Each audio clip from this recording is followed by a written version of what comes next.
Vamos abrir as nossas Bíblias no livro de João, capítulo 10. João, capítulo 10.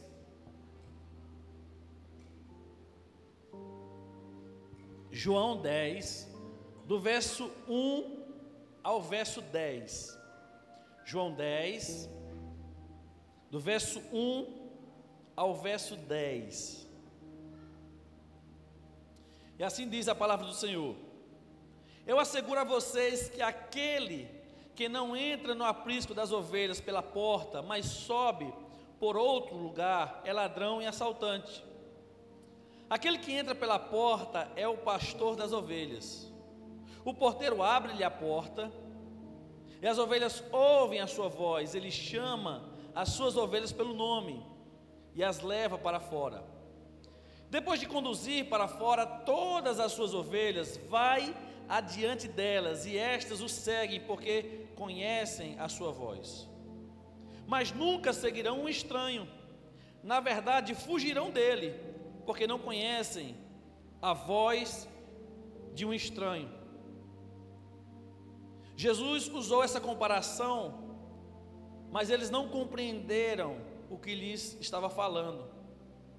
Então Jesus afirmou de novo: Digo a verdade, eu sou a porta das ovelhas.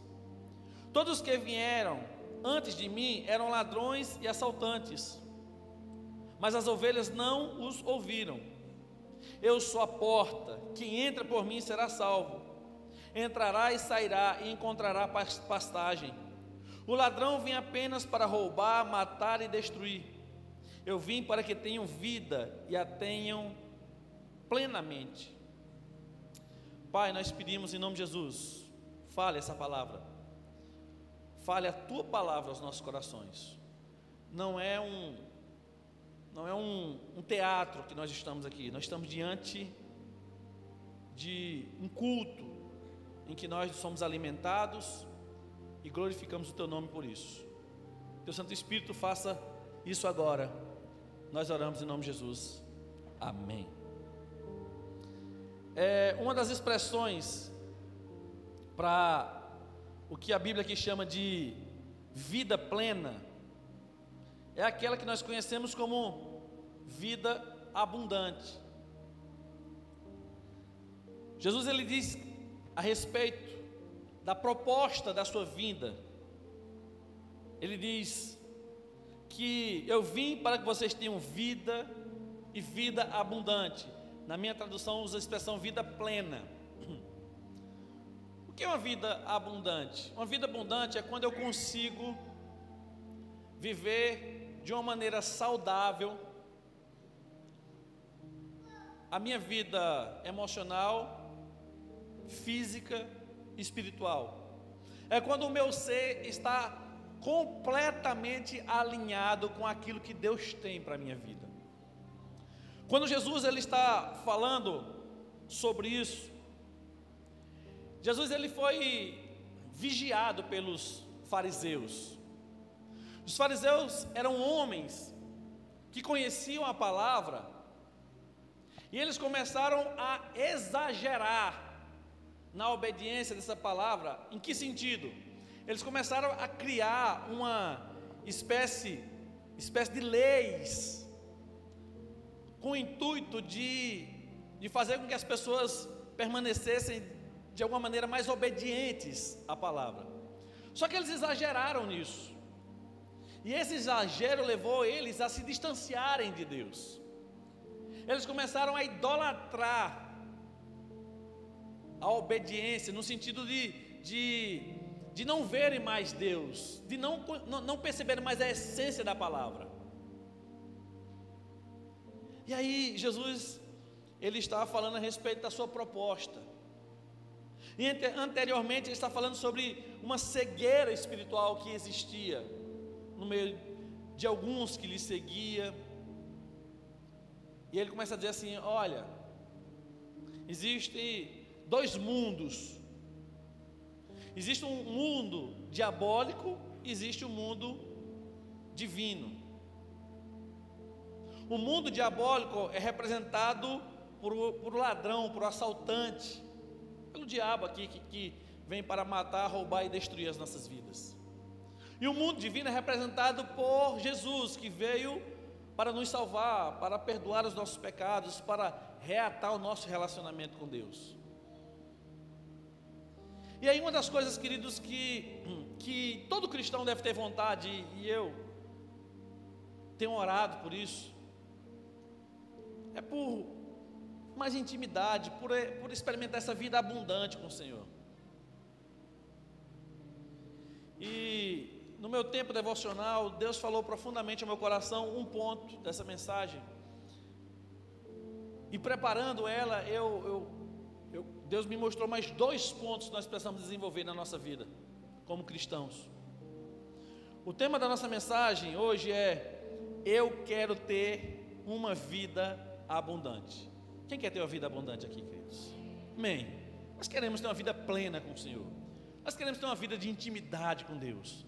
Nós queremos ter uma vida de autoridade. Nós queremos realmente ter uma relação profunda com Deus.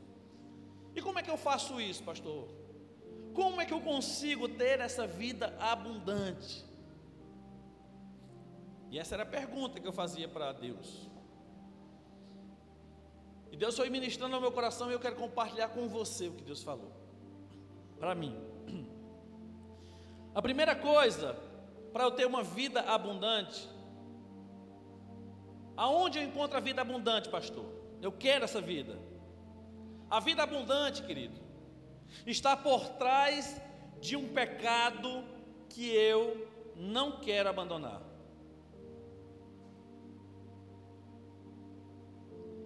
Aí eu coloquei errado, que eu quero, mas é por trás de um pecado que eu não quero abandonar. A vida abundante está por trás daquele pecado que eu estou guardando. No momento em que eu abrir mão desse pecado, a vida abundante começa a fazer parte da minha vida. Como eu posso ter essa vida abundante, pastor? Você precisa deixar a sua vida de pecado. Você precisa abandonar a sua relação com a desobediência a Deus. Então, a vida abundante está por trás de um pecado que eu não quero abandonar. Desde o jardim do Éden, o diabo tem esse plano de destruir essa relação nossa com Deus. Foi no jardim do Éden que o diabo conseguiu implantar um pecado no mundo, no coração e na vida daquele casal. A desobediência a Deus. Não faça isso. Eles foram lá e fizeram. Esse pecado, ele afastou o homem de Deus. O homem tinha um relacionamento profundo com o Senhor todos os dias. A Bíblia diz que no final do dia, na viração do dia, o Senhor vinha conversar com eles. E aquele pecado afastou. A vida plena, a vida abundante, a vida perfeita naquele jardim já não existia mais. E o pecado, queridos, ele é uma... Lembra do super-homem? O super-homem, ele tinha um poder, né? Ele voava, ele tinha no olho dele saía um laser, né? Um fogo que queimava. Ele levantava qualquer coisa. Ele tinha uma velocidade assim impressionante. Mas é interessante que tinha uma pedrinha verde, criptonita. Ele podia estar fazendo o que fosse, mas quando aproximava essa criptonita dele, ele começava a se enfraquecer. Era interessante. E o pecado, queridos, é essa criptonita do mal, que o diabo aproxima das nossas vidas e a gente segura ela com as nossas mãos. Nós podemos fazer coisas incríveis, nós podemos ter uma vida tão extraordinária, nós podemos ter uma relação tão profunda com Deus, mas enquanto o pecado estiver nas minhas mãos, enquanto o pecado estiver próximo à minha vida, enquanto o pecado estiver dentro da minha casa, enquanto o pecado estiver caminhando comigo para onde eu vou, eu nunca conseguirei ter essa vida abundante. O pecado é uma criptonita que enfraquece o meu relacionamento com Deus. O diabo não precisa me matar para me destruir. Ele pode somente colocar uma dose diária de pecado na minha vida. Aos poucos, eu irei morrendo. O pecado tira o meu vigor espiritual, assim como era com o super-homem, por exemplo, que a criptonita tirava o vigor físico dele. O pecado tira o meu vigor espiritual. Um homem ou uma mulher que está em pecado, ele fica desencorajado, muitas vezes, para buscar a Deus, porque o pecado, ele nos traz vergonha, e eu falo isso para pessoas que realmente entregaram suas vidas a Jesus. Uma pessoa que entregou a vida para Jesus, ele pode até pecar, mas depois daquela condição de pecado, ele fica completamente envergonhado. Mas a vergonha não é suficiente para ativar de novo a nossa relação com Deus. É preciso uma coisa chamada arrependimento, confissão. O pecado, ele é tão danoso que a Bíblia diz que o salário do pecado é a morte. No livro de Romanos nós vamos dizer que o pecado, ele é desenhado como aquilo que me trará morte, morte física e morte espiritual. Física desde o Éden e espiritual desde que eu não receba Jesus como Senhor e Salvador da minha vida. Então, onde está, pastor, a minha vida abundante? Eu quero ter uma vida abundante, eu desejo ter isso na minha vida. Então escute uma coisa, você quer? Abandone a vida de pecado, abandone o seu pecado de estimação.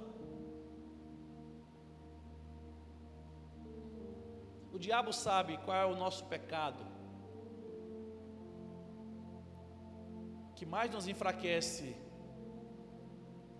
Tem uma música aí que diz que uma mulher roda a cidade inteira para ficar com alguém, porque eu sou o esquema preferido dela. O diabo sabe qual é o seu esquema preferido. Ele sabe aquilo que quando aproxima de você, você fica atraído.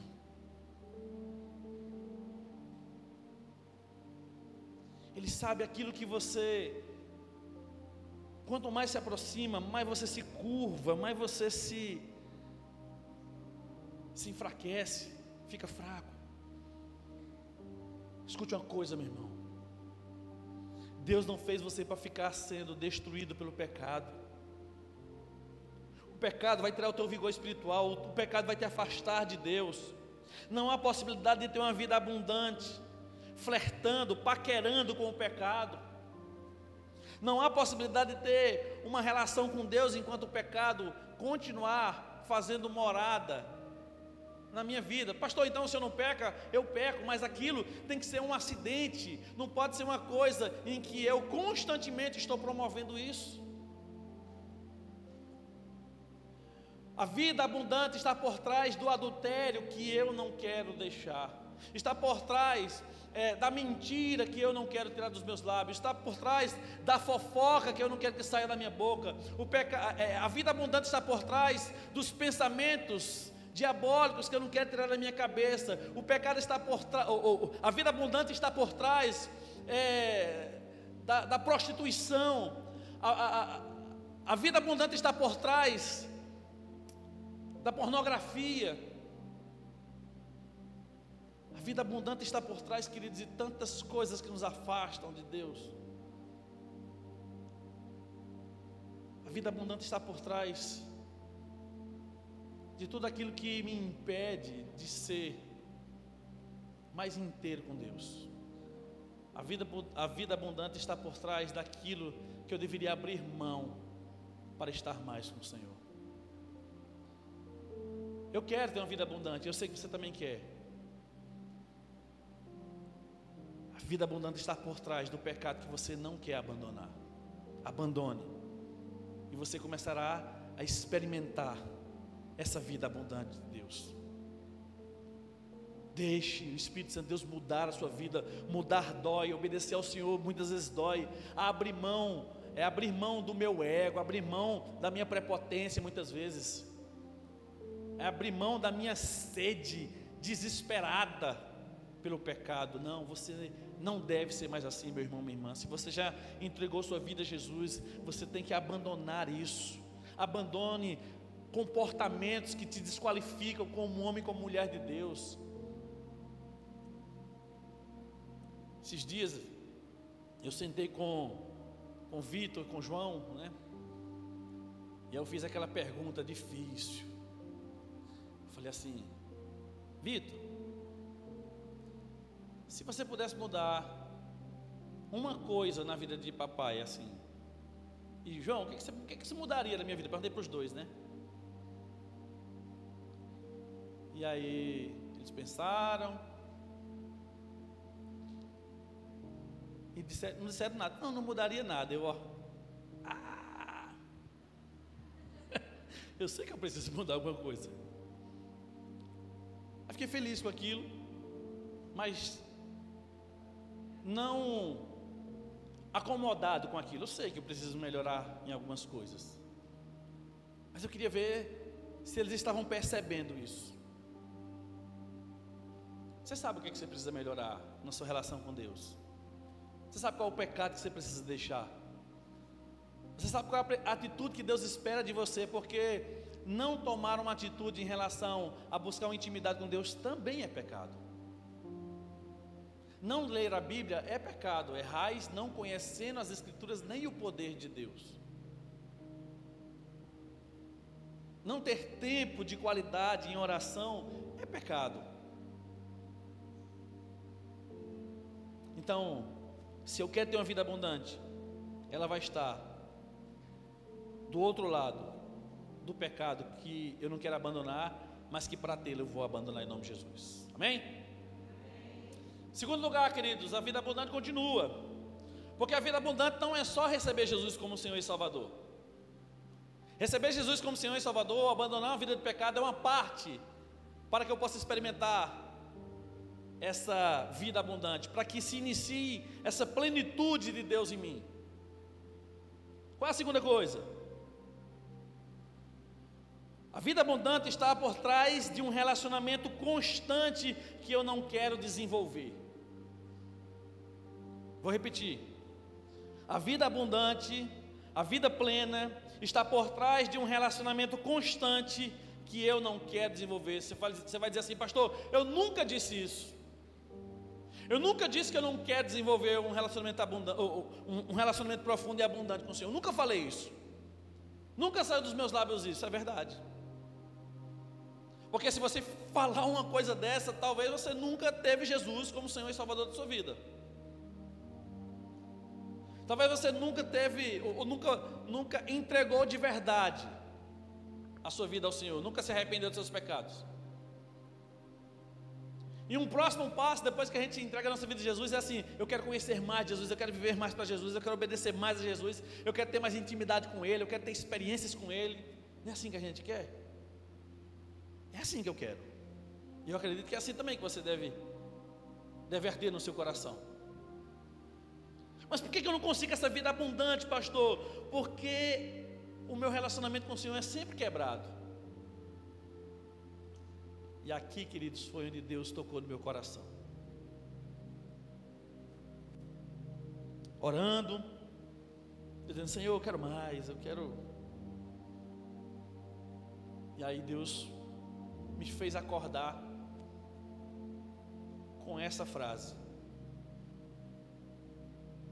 a vida abundante está por trás de um relacionamento profundo que você diz que quer ter comigo, mas que não é constante. Já acordou com um negócio desse, irmão? A gente volta a dormir: não é comigo não, é.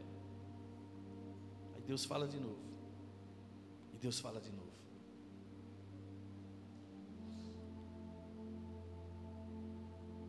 Jesus, Ele nunca nos chamou para uma vida religiosa. Jesus nunca nos chamou para uma vida em que tem uma rotinazinha religiosa. Não.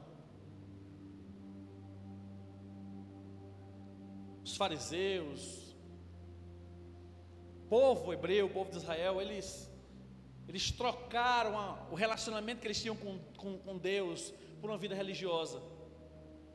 Eles começaram a achar que só precisava realizar alguns sacrifícios ali durante o ano e os pecados seriam perdoados e tudo bem. Não. O Senhor chega a dizer que está farto dos sacrifícios e dos cultos.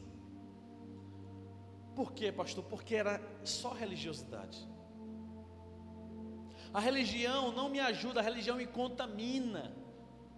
A religião, ela enfraquece a minha relação com Deus. Porque a religião não me leva a ver Deus como Pai. A religião não me leva a ver Deus como meu pastor, como meu Senhor. A religião me vê como um homem que está acompanhando os meus passos e vendo se eu estou praticando isso ou aquilo, se eu estou fazendo isso ou aquilo. Um vigia. Quando Jesus disse que Ele veio para dar vida e vida abundante, você não vê Ele dizendo assim, a ovelha tinha que comer, tinha que acordar, não tinha uma regrinha. Mas Ele fala nesse texto, no capítulo 10, que essa ovelha ela tem uma relação com esse pastor. Esse pastor, quando ele fala, a ovelha ouve a voz e obedece. E obedece por quê? Porque conhece a voz do pastor. Essa ovelha, quando ela escuta uma voz diferente, ela não obedece, porque ela sabe que aquela voz não é do seu pastor. Jesus dizendo aqui, ele fala que essa relação é uma relação que o pastor cuida para que nenhum mal aconteça a essa ovelha. Jesus alimenta essa ovelha. É um relacionamento que esse pastor. E diferentemente do que nós vemos aqui, por exemplo, na nossa região, na época de Jesus, e nesse tempo, você vai lá em Israel, você vai ver que os pastores têm uma relação com as ovelhas. Tem até um vídeo, né, de um rapaz gritando, né, ele fala para o rapaz, fala tal palavra, e ele grita, ele fala, as ovelhas continuam lá no mesmo lugar, mas quando o pastor fala, as ovelhas vêm numa rapidez impressionante. E é isso que Jesus está querendo dizer, quando eu falo, as ovelhas que têm uma relação comigo, elas conhecem a minha voz, e elas obedecem a minha voz. Não é uma vida religiosa, é um relacionamento. A vida religiosa nos tempos de Jesus só estava matando e destruindo o povo.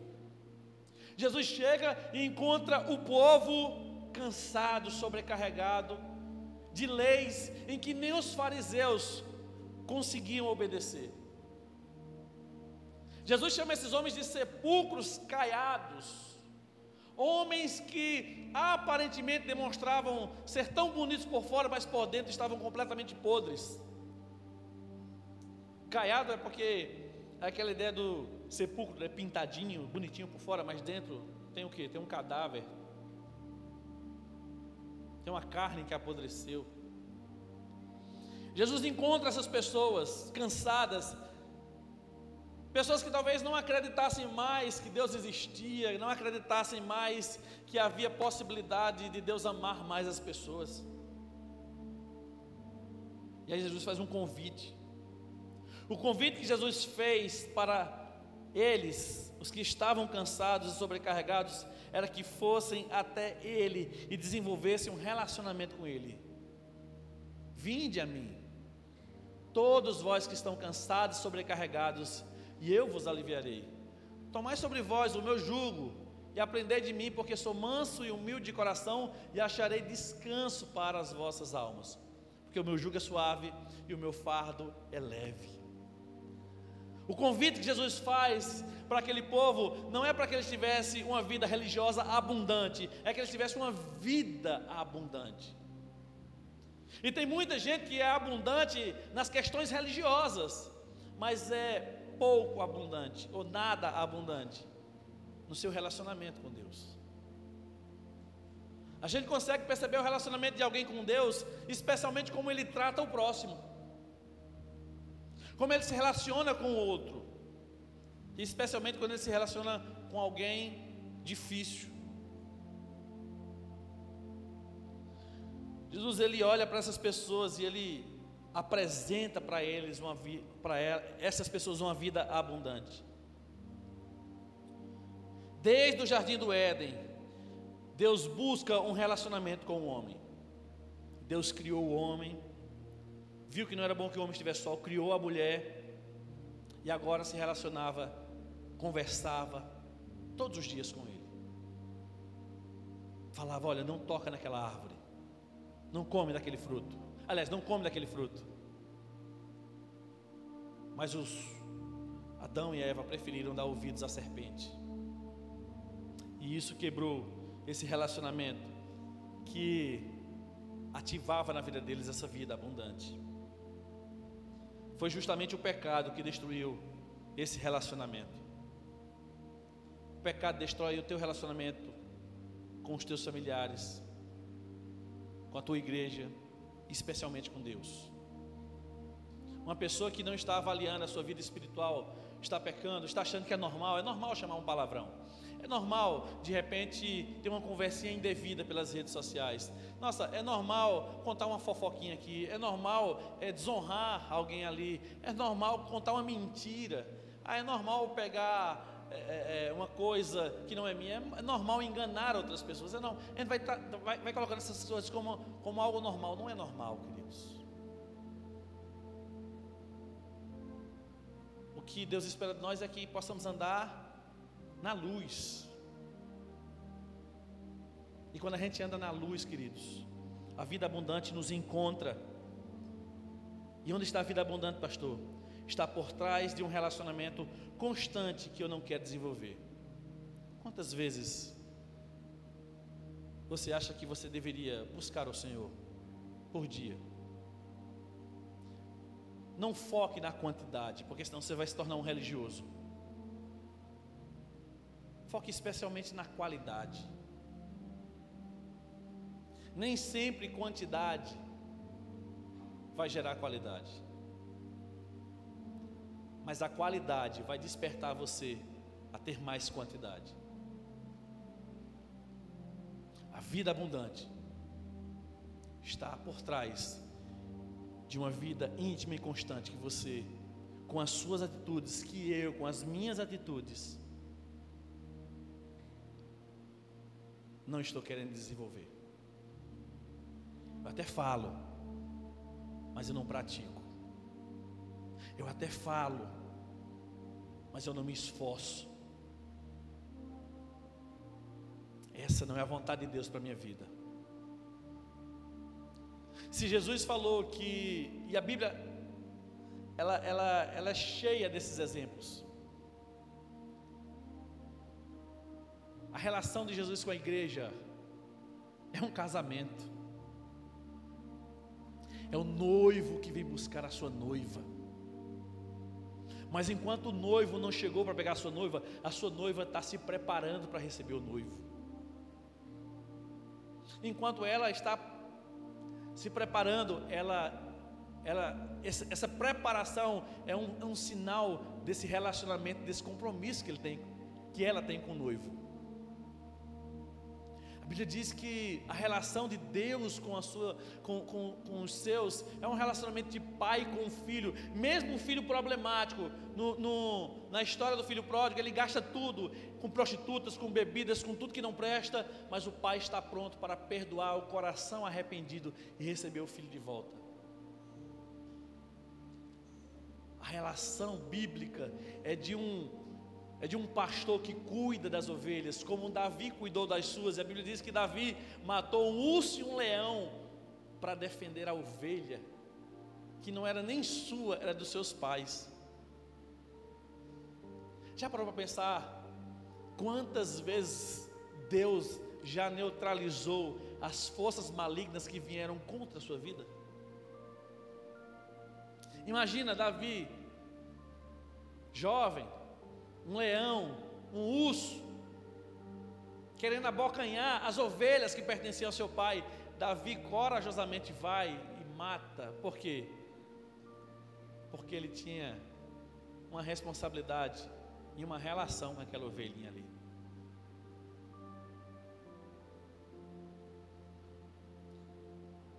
Bíblia é repleta desses relacionamentos. Deus não quer um frequentador de uma igreja, de uma célula. Deus não quer uma pessoa que tenha somente uma vida religiosa.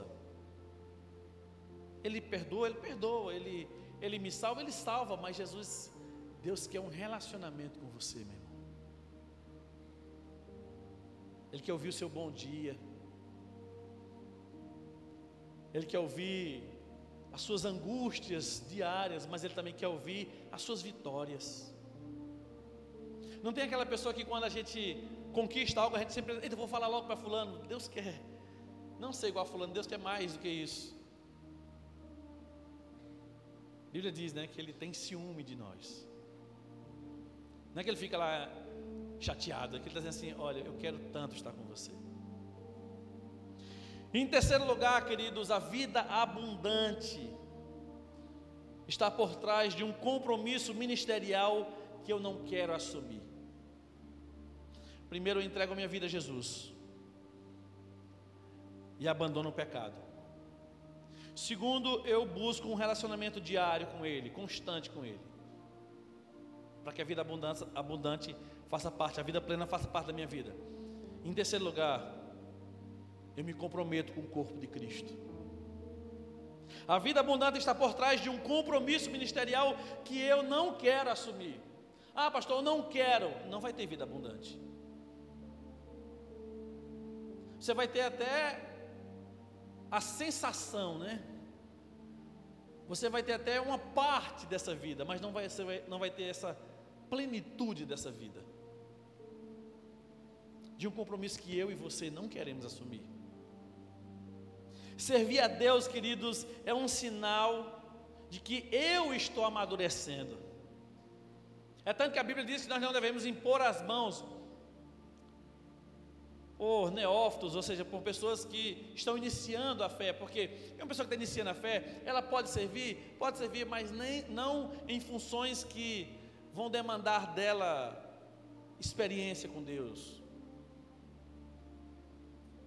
E aí, se eu estou assumindo um compromisso, se eu estou servindo em um ministério, isso significa, queridos, que eu estou amadurecendo espiritualmente. A pergunta que eu faço é: se o nível de maturidade da sua vida fosse medido pelo que você serve a Deus, qual é o teu nível de maturidade hoje? Qual é o teu comprometimento com a causa, com o reino de Deus? Vamos imaginar um ativista de um movimento. Por exemplo, tem uma causa chamada Médicos Sem Fronteira, por exemplo. E essas pessoas, elas se formam e agora elas vão trabalhar, vão dedicar ou uma parte do tempo ou toda a sua carreira profissional ajudando pessoas em países, em lugares em que as pessoas não têm a mínima condição de pagar um médico. Essas pessoas são ativistas, elas vestem a camisa e elas divulgam, ajude esse projeto. E elas mostram resultados nesse projeto. Pergunta que eu faço é: querido, você é ativista do reino de Deus? Quando falo ativista, você está comprometido em vestir a camisa da tua igreja, em vestir a camisa do reino de Deus? Aonde você estiver, as pessoas reconhecerem que você é uma pessoa que serve a Deus, que ama ao Senhor. Porque se eu quero uma vida abundante, se eu quero uma vida plena, essa vida plena está atrás de um compromisso ministerial que eu não assumi com Deus. Tem muitas pessoas que ficam só nesse primeiro nível, elas entregam a vida a Jesus e elas não conseguem ou não conseguiram ter um relacionamento constante. Por exemplo, o ladrão lá na cruz, ele entregou a vida, mas ele não teve tempo de ter um relacionamento.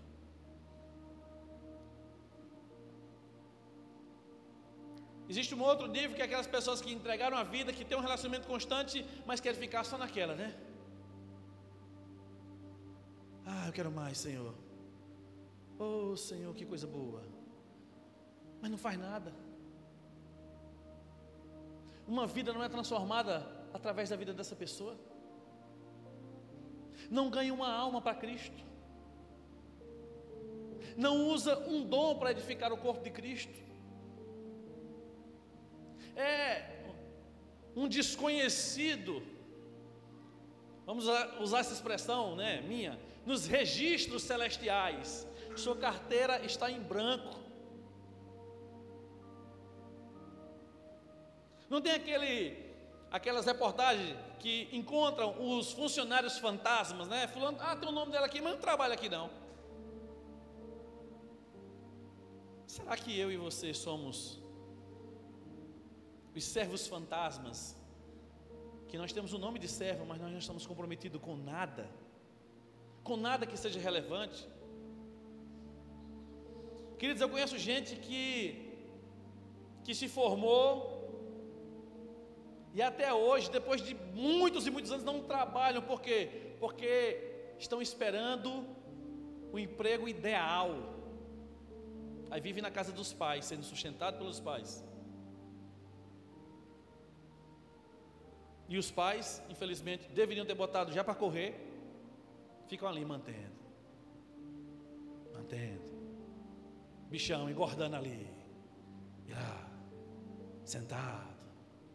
A menina, que só sabe fazer dancinha, que só sabe conversar com as amiguinhas, que só sabe os looks, as maquiagens e tudo mais, mas não tem uma perspectiva de vida,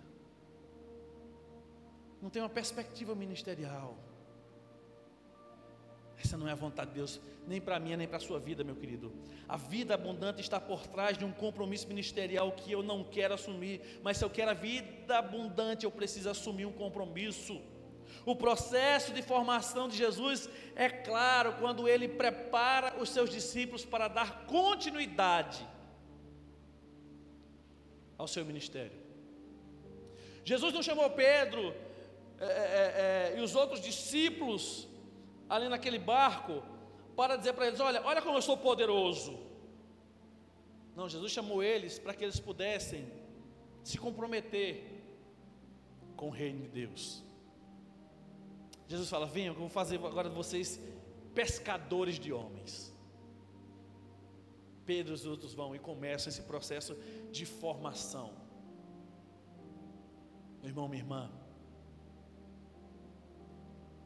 Pedro ele cai, ele erra, e os outros também, mas Pedro se torna um homem usado e ousado do Senhor. Ele passou por um processo de formação. Deus estava preparando ele. Deus salvou Pedro. Deus tinha um relacionamento de intimidade com Pedro. Onde Jesus estava, Pedro estava lá. Onde as ovelhas de Jesus estavam, Jesus estava lá. Em um barco que estava para afundar, Jesus estava naquele barco. Porque Jesus está com a gente quando tudo está bem, mas também quando tudo está na tempestade. E sabe de uma coisa, meu irmão? Jesus não quer somente salvar a sua vida. Jesus não quer somente ter um relacionamento diário com você. Jesus quer que você vá e represente Ele onde você estiver. Na sua casa, com seu marido, com sua esposa, com seus filhos, no seu trabalho. Olha, mente aqui. Não posso mentir. Vai ser demitido. Tenho que fazer, não vou mentir. Porque você é luz naquele lugar. E se você mentir naquele ambiente em que há um costume de mentir, você nunca brilhará como homem nem como mulher de Deus. O processo de formação de Jesus foi muito claro: salvou, relacionamento e agora serviço. Paulo nos diz que somos o corpo de Cristo.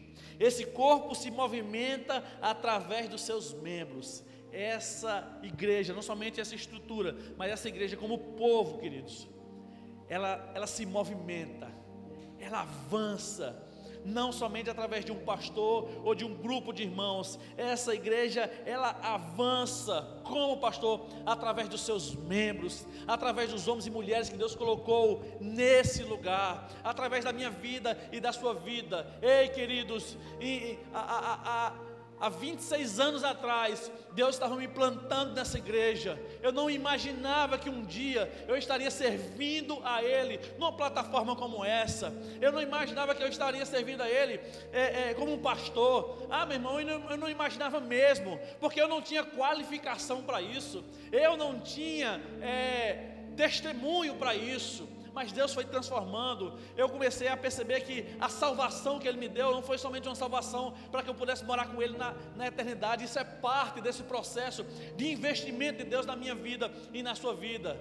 Ei, meu irmão, há 26 anos atrás, Deus estava plantando um menino aqui nessa igreja que se tornaria um homem comprometido, não porque eu sou mais especial do que ninguém, mas porque, queridos, eu tenho uma luta, e eu luto diariamente. E quando Deus falou comigo: olha, Mauro, a vida abundante que você espera está por trás daquele compromisso diário, daquele momento gostoso, daquele momento nosso, que você precisa ter todos os dias, está por trás disso. Faça isso e você vai experimentar isso. E aí, queridos, talvez essa seja a sua realidade. Você já entregou sua vida a Jesus, você já serve essa igreja, mas falta relacionamento com Deus. Ou aliás, você entregou sua vida a Jesus, você tem relacionamento com Deus, mas você não serve a Deus como você deveria servir. Você não testemunha como deveria testemunhar. Você não está comprometido com esse corpo como deveria estar comprometido. Você tem um comprometimento, como é que eu posso dizer assim, descomprometido. Como é que é isso, pastor? Eu digo que eu vou fazer e eu não faço. Eu digo que eu gosto disso, mas eu não me comprometo. Eu digo que pode contar comigo, mas no momento que eu preciso, no momento que a igreja precisa de você, você não está à disposição. No momento que Deus espera que você testemunhe, aonde ninguém está testemunhando, você não testemunha. Quando você disse: Senhor, se o Senhor me der um emprego, Senhor, eu vou poder honrar o Senhor com meus dízimos e as minhas ofertas, e não honra. E não honra. Quando você diz: Senhor, se eu conseguir quando eu terminar a minha faculdade, eu vou ter mais tempo. E às vezes tem, mas não serve, não entrega ao Senhor. Foi muito pertinente o pedido de oração, de jejum e oração da semana. Disposição e disponibilidade. Queridos, que o Espírito Santo de Deus, Ele te incomode. Ele te incomode de uma maneira que você não consiga ficar tranquilo enquanto eu e você, nós não nos dispusermos a corrigir as nossas vidas. Eu quero uma vida abundante, mas a vida abundante exige uma entrega, um arrependimento, o abandono do pecado, exige um relacionamento profundo e diário com Deus, e exige, queridos, um comprometimento com o corpo de Cristo. Imagina essa mão: não vou mais alimentar esse corpo, eu vou comer com os pés. Os pés não foram preparados para isso, mas se eu treinar, a gente já viu vídeos, eu consigo colocar uma colher no pé e colocar na boca. Não foi preparada para isso. A minha mão esquerda, ela não escreve direito, mas se todos os dias eu ficar insistindo, com muito esforço, eu vou conseguir escrever um pouquinho melhor, porque quem escreve melhor é a minha mão direita. Talvez você seja o contrário. Queridos, esse corpo precisa de você, não somente para frequentar os cultos, mas para se comprometer com essa casa, com esse corpo, com esse povo, com essa igreja. Vamos adorar o Senhor.